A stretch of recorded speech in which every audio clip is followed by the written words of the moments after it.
राज्य में बढ़ने लगी ठंड। आज भी दिन में जारी रही धूप की आंख मिचौली। रामगढ़ में सबसे कम 14.2 डिग्री सेल्सियस दर्ज हुआ न्यूनतम तापमान।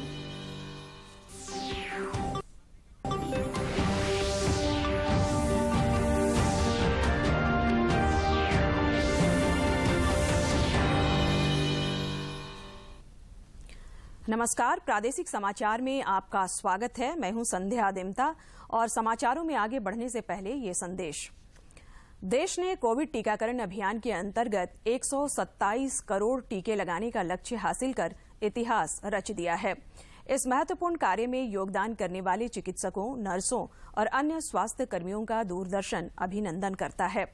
इसके साथ ही हम आपको सतर्क भी करना चाहते हैं कि कोविड अभी समाप्त नहीं हुआ है। आप सभी से हमारी अपील है कि यथाशीघ्र दोनों टीके लगवाएं और अन्य लोगों को भी टीके लगवाने के लिए प्रेरित करें।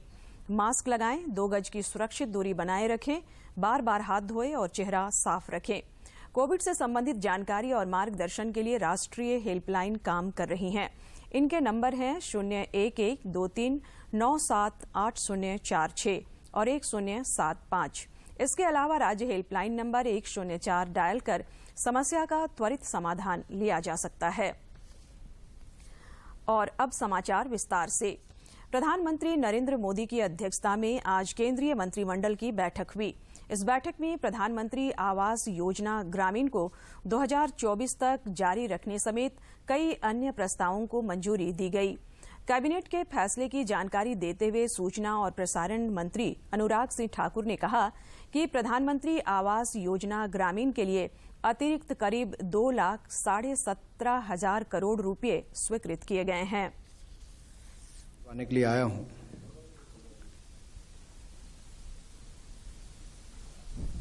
केंद्रीय मंत्रिमंडल ने प्रधानमंत्री आवास योजना ग्रामीण,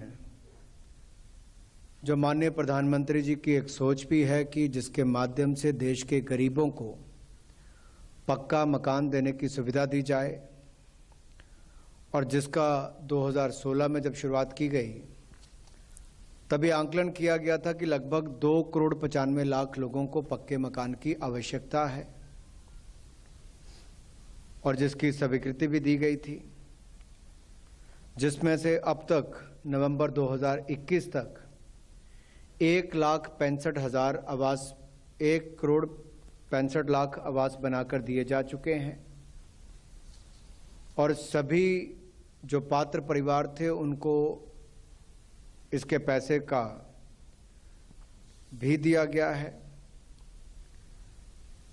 जो बाकी शेष बचे हुए परिवार हैं वो भी अपने पक्के मकान बना सके, इसलिए प्रधानमंत्री आवास योजना ग्रामीण को 2024 तक जारी रखने की मंजूरी दी गई है।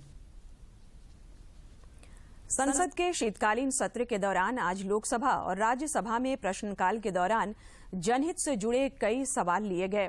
लोकसभा में एक सवाल के जवाब में इलेक्ट्रॉनिक्स और सूचना प्रौद्योगिकी मंत्री अश्विनी वैष्णव ने कहा कि सरकार देश में सुरक्षित, भरोसेमंद और जवाबदेही के साथ इंटरनेट सेवाएं उपलब्ध कराने की नीतियां बनाने के लिए प्रतिबद्ध है।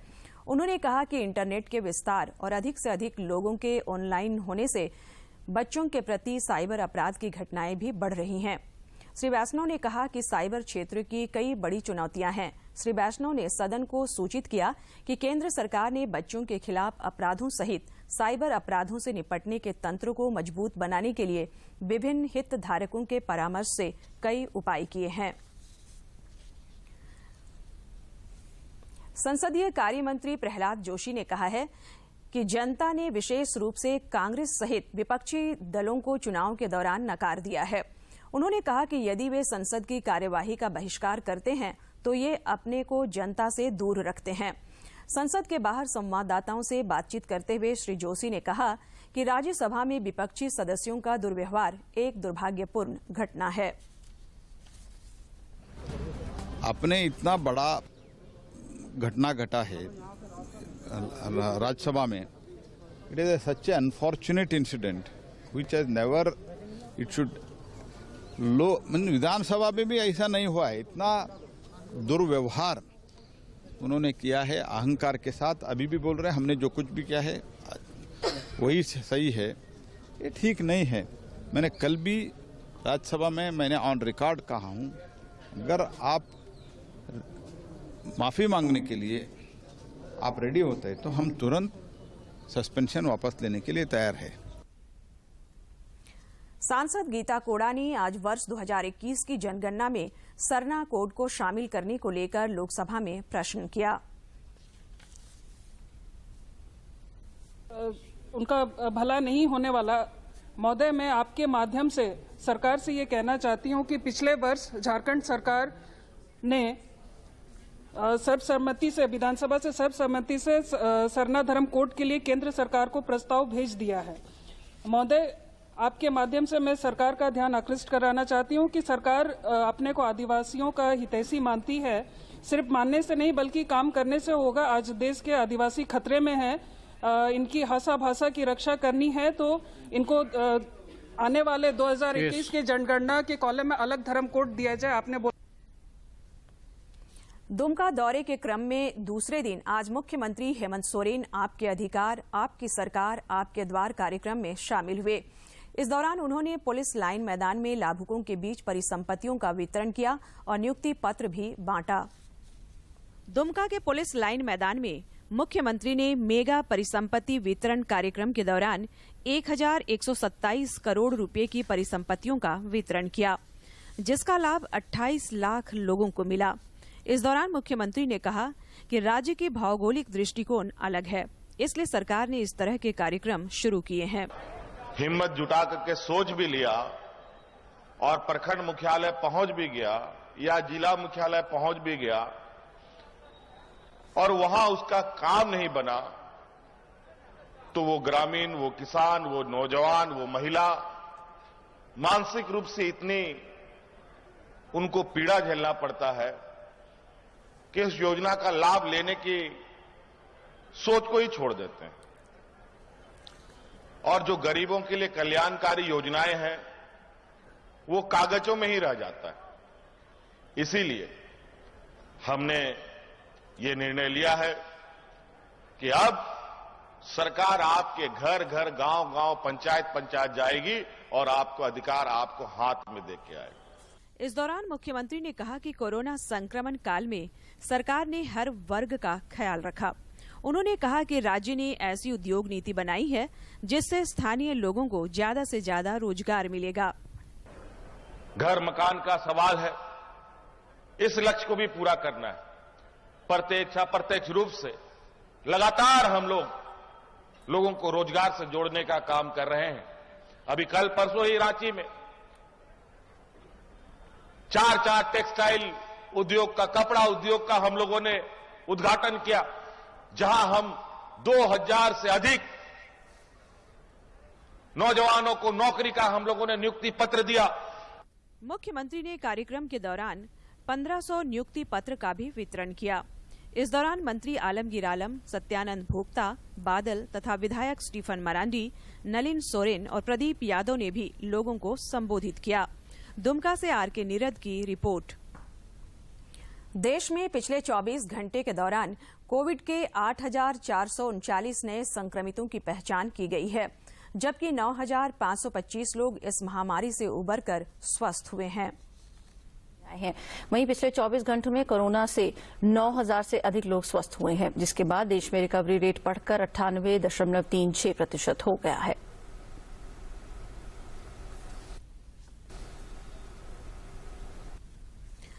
इधर झारखंड में पिछले 24 घंटे के दौरान कोविड के 15 नए संक्रमितों की पहचान की गई है, जबकि 10 लोगों ने कोविड को हराकर जिंदगी की जंग जीती है।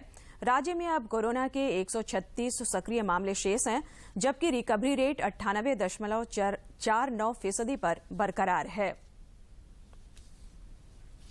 देश में कोविड के खिलाफ जारी जंग में टीकाकरण अभियान तेज गति से चल रहा है और नित नए कीर्तिमान गढ़े जा रहे हैं। केंद्रीय स्वास्थ्य मंत्रालय के अनुसार देश में वैक्सीनेशन का आंकड़ा 1,29,54,19,975 हो गया है। प्रधानमंत्री नरेंद्र मोदी 13 दिसंबर को अपने संसदीय क्षेत्र वाराणसी के दौरे पर रहेंगे।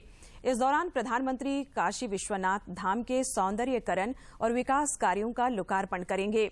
इस कार्यक्रम को भाजपा ने जन जन तक पहुंचाने का लक्ष्य निर्धारित किया है।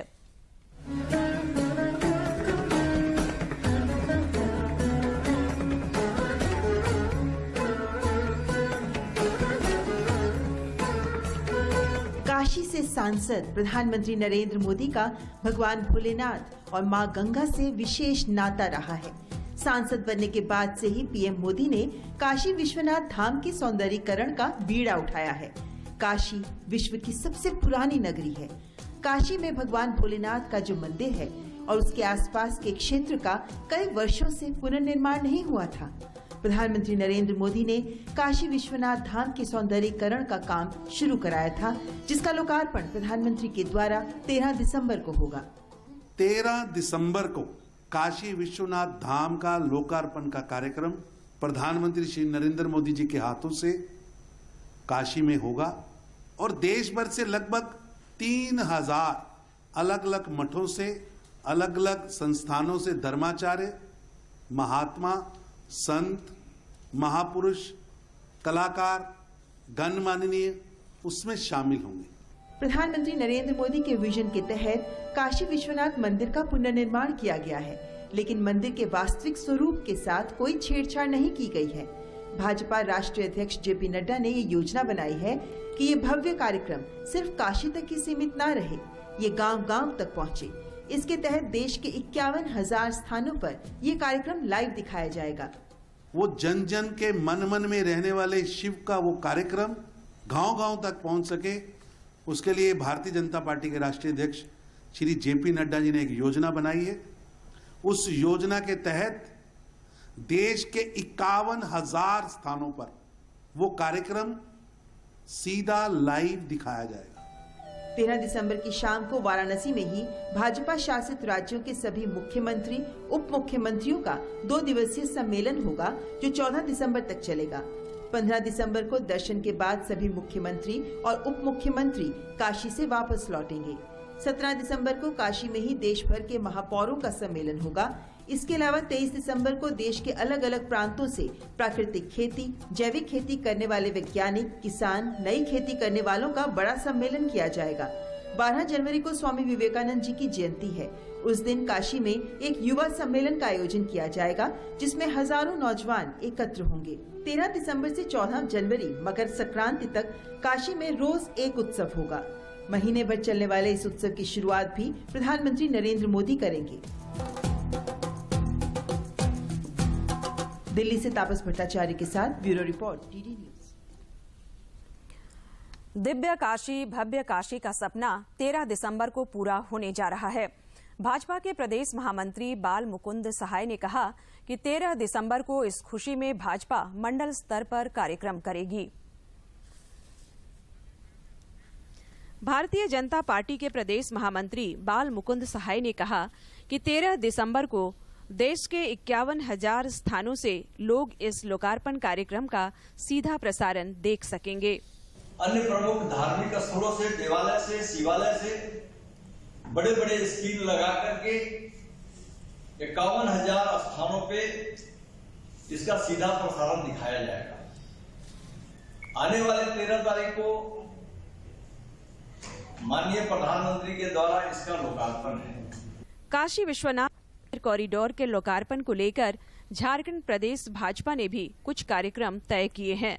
9 दिसंबर को प्रदेश भर में जन जागरण प्रभात फेरी निकाली जाएगी। इस कार्यक्रम के तहत 9 तारीख को पूरे प्रदेश में जन जागरण प्रभात फेरी का आयोजन हुआ है। उस दिन 9 तारीख को यह कार्यक्रम हमारे पार्टी के कार्यकर्ता करने वाले हैं। 10 से 12 दिसंबर को विभिन्न धार्मिक स्थलों पर स्वच्छता अभियान चलाया जाएगा। वहीं राज्य भर के विभिन्न स्थानों पर 13 दिसंबर को लोकार्पण कार्यक्रम का सीधा प्रसारण कराने की व्यवस्था की जा रही है। समाचारों का सिलसिला जारी रहेगा, लेकिन इस विराम के बाद। Come on boys, let's go practice. अरे रुक यार, मेरे बैंक अकाउंट में गलत एंट्री का प्रॉब्लम हो गया है। अरे तो बैंक को कंप्लेन करना। बैंक को लिखे 1 महीना हो गया है, बट वो गूगली पे गूगली डाले जा रहा है। तो आरबीआई के बैंकिंग लोकपाल को इन्फॉर्म करो। रुक, मैं समझाता हूँ। जैसे क्रिकेट में थर्ड अंपायर, वैसे ही आरबीआई का बैंकिंग ओम्बुड्समैन। आरबीआई कहता है अगर बैंक आपकी कंप्लेंट को 1 महीने में नहीं सुलझाता तो आप आरबीआई के कंप्लेंट मैनेजमेंट सिस्टम पर ऑनलाइन कंप्लेंट कर सकते हैं। ये आरबीआई का आसान तरीका है आपकी कंप्लेंट सुलझाने का, और वो भी फ्री। आरबीआई कहता है जानकार बनिए, सतर्क रहिए। विराम के बाद समाचारों में आपका स्वागत है। भारतीय वायुसेना का एक हेलीकॉप्टर आज तमिलनाडु के कुन्नूर के पास दुर्घटना का शिकार हो गया। इस हेलीकॉप्टर दुर्घटना में सीडीएस जनरल बिपिन रावत और उनकी पत्नी समेत 11 अन्य सैन्य कर्मियों का निधन हो गया। भारतीय वायुसेना ने एक ट्वीट कर इसकी जानकारी दी। दुर्घटना के जांच के आदेश दिए हैं। प्रधानमंत्री नरेंद्र मोदी और शिक्षा मंत्री राजनाथ सिंह ने विमान पर सवार सैन्य कर्मियों के निधन पर शोक व्यक्त किया है।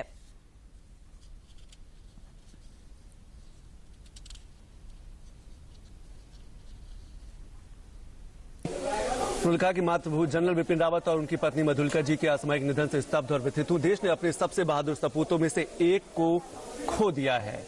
उन्होंने लिखा कि मातृभूमि के लिए उनकी 4 दशकों की निस्वार्थ सेवा असाधारण वीरता से चिन्हित थी। उनके परिवार के प्रति मेरी संवेदनाएं। तो राष्ट्रपति जी ने ट्वीट करके कहा कि उन्होंने ट्वीट अपने दुख और अपनी संवेदना व्यक्त की है। आजसू पार्टी ने वर्ष 2021 को निर्माण वर्ष घोषित किया था। इसको लेकर पार्टी की ओर से कई कार्यक्रम आयोजित किए जा रहे हैं। पार्टी के केंद्रीय प्रवक्ता देवशरण भगत ने आज पार्टी के आगामी कार्यक्रमों की घोषणा की। इस दौरान पत्रकारों से बातचीत में पार्टी प्रवक्ता ने कहा कि आजसू ने प्रदेश में 1 लाख सक्रिय सदस्य और 10 लाख साधारण सदस्य बनाने का लक्ष्य निर्धारित किया था, जिसके करीब हम बढ़ रहे हैं। उन्होंने कहा कि नए सदस्यों के प्रशिक्षण की भी व्यवस्था की जा रही है। 1 लाख सक्रिय सदस्य और 10 लाख साधारण सदस्य बनाने का लक्ष्य निर्धारित था। हम इस लक्ष्य की ओर जा रहे हैं। सभी 1 लाख सक्रिय सदस्यों को प्रशिक्षित करने के लिए, उन तमाम नए नेतृत्व को झारखंड के मूल्यबोध से अवगत कराने के लिए प्रशिक्षण का कार्यक्रम चल रहा है। गोड्डा जिले में आपके अधिकार, आपकी सरकार, आपके द्वार कार्यक्रम में राज्य के स्कूली शिक्षा सचिव राजेश कुमार शर्मा ने पोड़ैया हाट के पांडुपथान एवं सोनडीहा पंचायत में आयोजित शिविर में हिस्सा लिया। इस दौरान श्री शर्मा ने कहा कि यह कार्यक्रम काफी सफल साबित हो रहा है। इसमें ग्रामवासी सरकार को सलाह भी दे सकते हैं। उन्होंने कहा कि 60 वर्षों से ऊपर के सभी लोगों को पेंशन प्रदान किया जाएगा।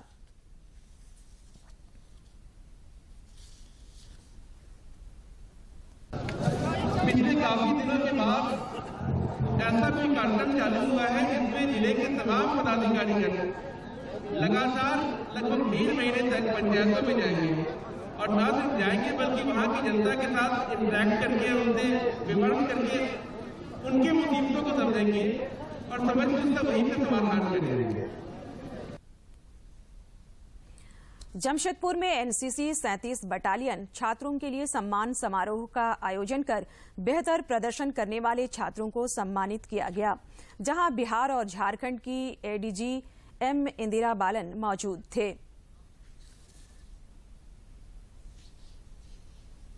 जमशेदपुर के साकची करीम सिटी कॉलेज प्रांगण में एनसीसी छात्रों के लिए सम्मान समारोह की शुरुआत गार्ड ऑफ ऑनर के साथ की गई, जहां एनसीसी के छात्रों ने एडीजी को गार्ड ऑफ ऑनर दिया।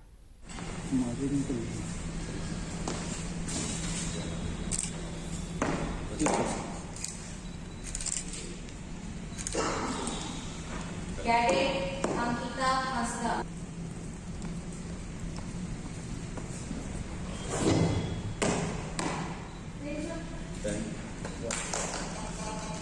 सम्मान समारोह को संबोधित करते हुए एनसीसी में हो रहे नए बदलाव के संबंध में एडीजी ने छात्रों को संबोधित किया। उसके बाद सभी बेहतर प्रदर्शन करने वाले एनसीसी छात्रों को सम्मानित किया गया। मेरा यूथ के लिए मैसेज यही है कि एनसीसी के माध्यम से आप अपनी जो सॉफ्ट स्किल और हार्ड स्किल उसको डेवलप करें, अपना एक स्वावलंबी बनाएं, अपने आप को सेल्फ रिलायंट बनाएं। और एनसीसी में जो आप ट्रेनिंग करने के बाद आपकी एक पर्सनैलिटी की डेवलपमेंट होती है, आपका सेल्फ कॉन्फिडेंस जो बढ़ता है उसको अपने फ्यूचर के लिए इस्तेमाल करें। एडीजी एम पालन ने कहा कि पिछले वर्ष 1 लाख एनसीसी छात्र की सीधी बहाली सेना में की गई थी। इस वर्ष इस लक्ष्य को और बढ़ाया गया है। इसका वेबसाइट ऑलरेडी बन गया है। 19 दिसंबर को ये होना था, ओमिक्रॉन की वजह से इसको पोस्टपोन करके 20 फरवरी को अब ये होगा। मैं चाहता हूं कि आप में से जो लंबी दौड़ की प्रैक्टिस करते हैं, जिनको लंबे दौड़ का शौक है, उसमें भाग लीजिए। एनसीसी कैडेट्स के लिए हमने इसमें स्पेशल कैटेगरी रखा है। एडीजी ने कहा कि राज्य सरकार से वार्ता कर सुदूर ग्रामीण क्षेत्रों में शिक्षा प्राप्त करने वाले छात्र एवं छात्राओं को एनसीसी का प्रशिक्षण देकर उनके लिए भी रोजगार के अवसर उपलब्ध कराए जाएंगे, ताकि एनसीसी की पहुंच गांवों तक हो सके। जमशेदपुर से राजेश लालदास की रिपोर्ट। राजधानी रांची समेत राज्य के विभिन्न इलाकों में बादल छंटते ही न्यूनतम तापमान में गिरावट देखी जा रही है, जिसके कारण ठंड बढ़ गई है। आज भी दिन में धूप की आंख मिचौली जारी रही। पिछले 24 घंटे के दौरान रामगढ़ में सबसे कम 14.2 डिग्री सेल्सियस न्यूनतम तापमान दर्ज हुआ। भारतीय मौसम विज्ञान केंद्र रांची के अनुसार अगले 1 सप्ताह तक रांची सहित पूरे झारखंड में मौसम साफ रहेगा। सवेरे में कुहासा और दिन में धूप निकलेगा। और अब कुछ खबर राज्य के विभिन्न जिलों से।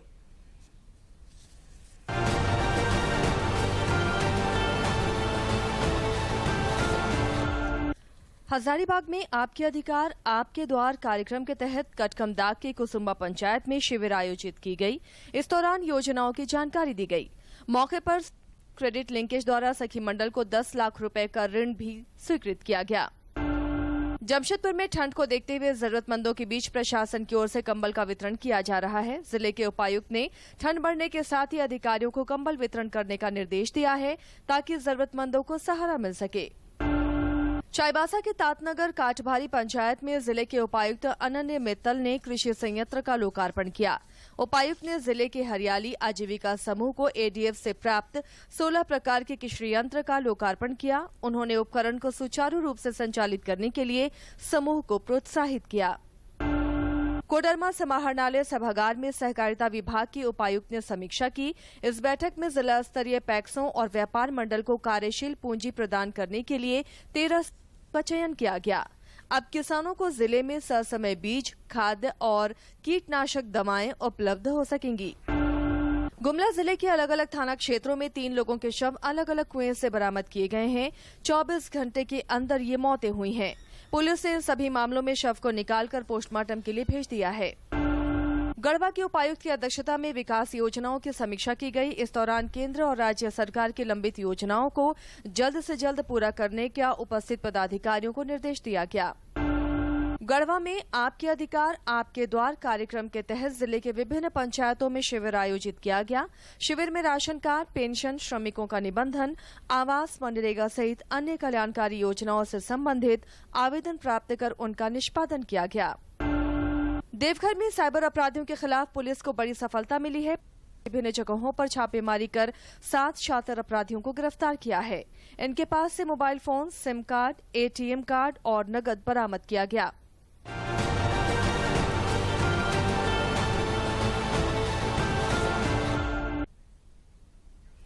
धनबाद पूजा टॉकीज से झरिया पुल तक प्रस्तावित ओवरब्रिज के निर्माण हेतु आज जिला प्रशासन, पथ निर्माण विभाग एवं पूर्व मध्य रेलवे की टीम द्वारा संयुक्त रूप से लाइन सर्वे किया गया।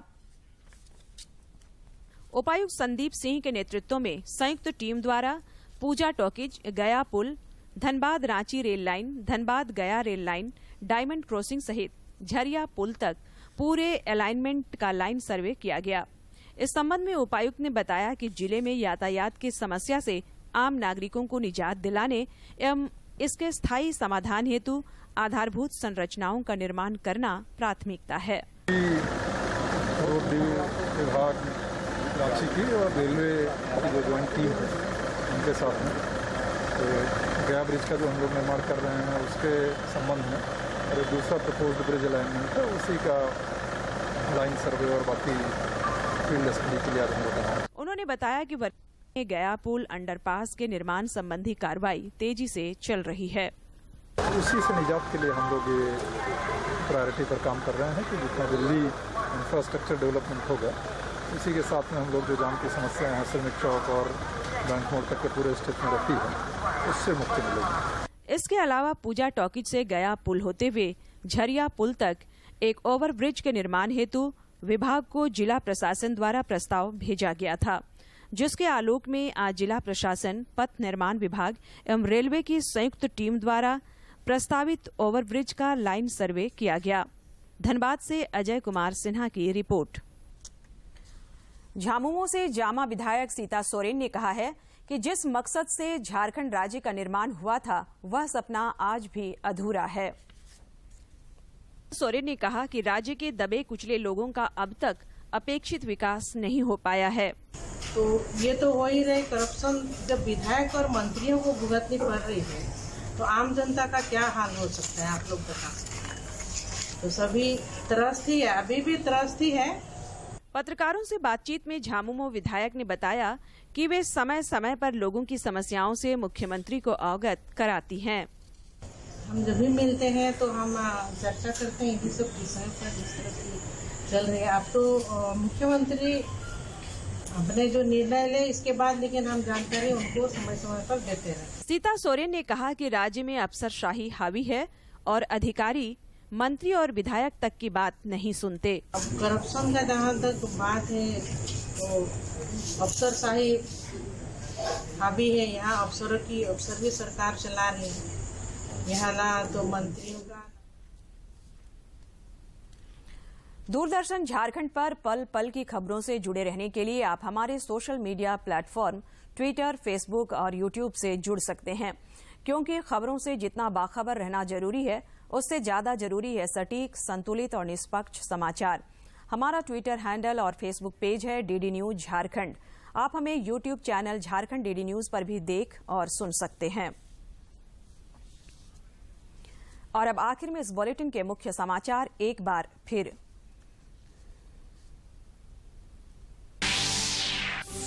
केंद्रीय मंत्रिमंडल ने प्रधानमंत्री आवास योजना ग्रामीण को 2024 तक जारी रखने की दी मंजूरी।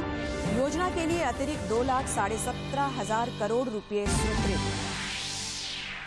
मुख्यमंत्री हेमंत सोरेन दुमका में आपकी सरकार, आपके अधिकार, आपके द्वार कार्यक्रम में हुए शामिल। कई योजनाओं का किया शुभारंभ, परिसंपत्तियों का भी हुआ वितरण। तमिलनाडु के कुन्नूर में वायुसेना का हेलीकॉप्टर दुर्घटनाग्रस्त। सीडीएस जनरल बिपिन रावत और उनकी पत्नी समेत 11 अन्य लोगों का निधन।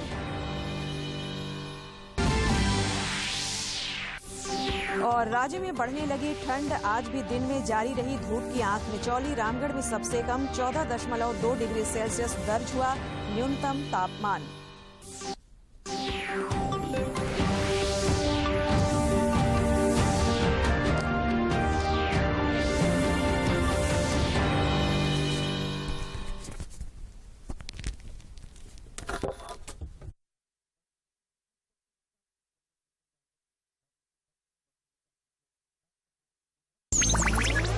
डिजिटल बैंकिंग का है जमाना, टाइम है बचाना। डिजिटल बैंकिंग है आसान, करो चाहे कोई भुगतान, एनी टाइम एनीवेयर, सेफ है, फास्ट है, हर पेमेंट उंगलियों पे सेट। लेन देन के हैं ऑप्शंस कई, IMPS, NEFT, UPI भी। 24 घंटे करते ये काम, पेमेंट आसान और रहे आराम। RBI कहता है जानकार बनिए, सतर्क रहिए।